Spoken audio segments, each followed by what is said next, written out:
I'm going to show you guys how to solve equations that are in log-backs form or log-base form here. And we're going to still do reverse PEMDAS or reverse PEMDAS now that we know what logs are.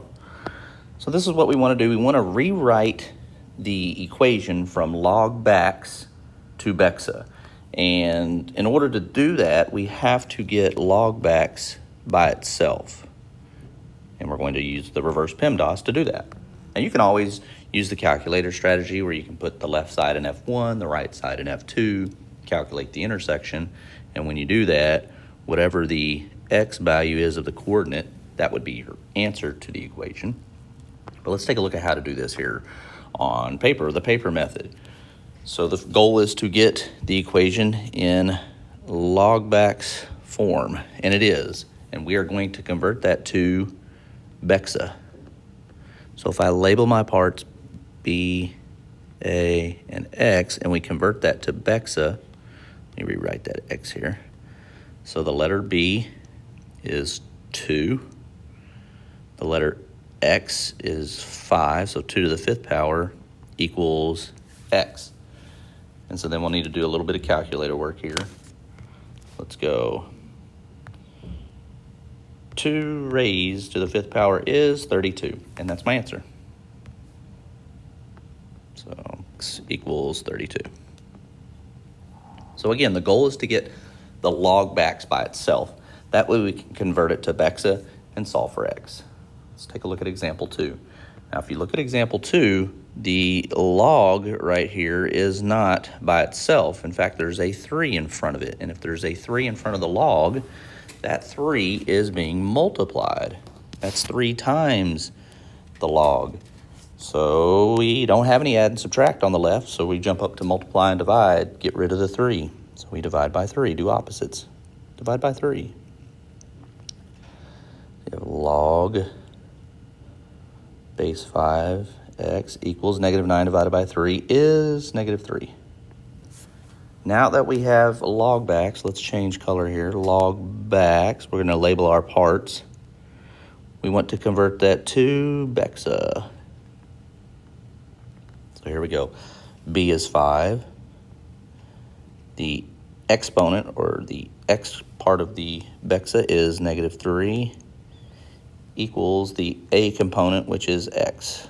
So 5 to the -3rd power is our answer. So we can use our calculator here. Go 5 raised to the -3rd power is 1 over 125, and we'll just leave it as a fraction.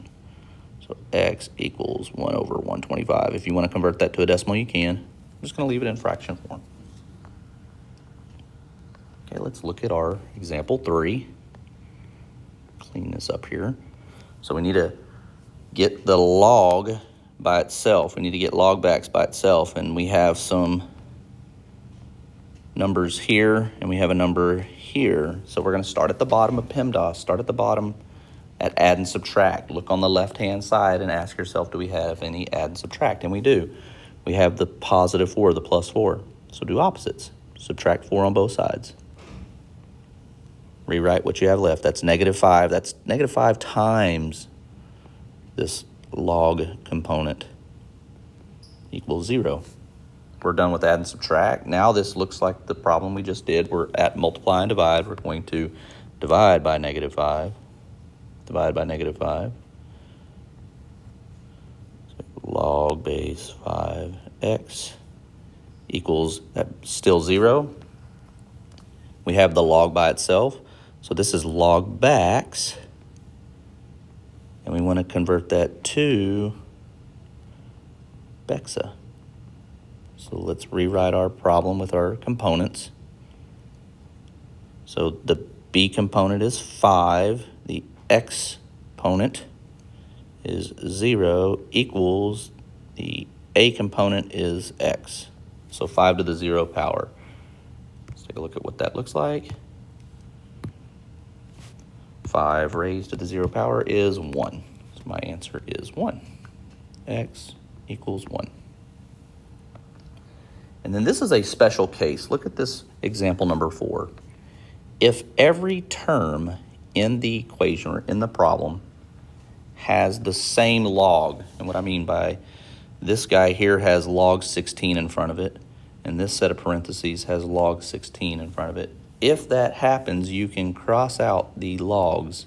Now they have to be the same logs. If I have log 16 on the left and I had log 12 on the right, I couldn't do that. But since these logs are the same, we cross them out, and it becomes just a basic linear equation in this problem here. Drop the parentheses, and we're just going to solve for x. So I'm going to add 2x to the other side. I'm going to subtract 2 to the other side, and then divide by 3. And I'll leave it as 2/3. And again, you can always put this in the calculator. Let's take a look at this example here. Example 4. We're going to put this in the calculator. What I'll do is I'll put this left side in F1, and I'll put the right side in F2. And let's see if we can calculate the intersection. So log 16x plus 2. Let me try that first. Log 16, so log base 16. New graphs. So we have to do log base 16, and then in parentheses, x plus 2. Hit graph. Again, we don't care what the graph looks like. We're looking for an intersection here. The other one is negative 2x plus 4. Okay. So we'll add log base 16, negative 2x plus 4. Press enter, and we're looking for the x value of where these two graphs intersect. So we'll calculate the intersection here. And if you look at this, it says that the x value is 0.6666, or in this case, it just rounded it 0.67. And 2/3 is 0.6 repeating. So we know our problem is 100% correct.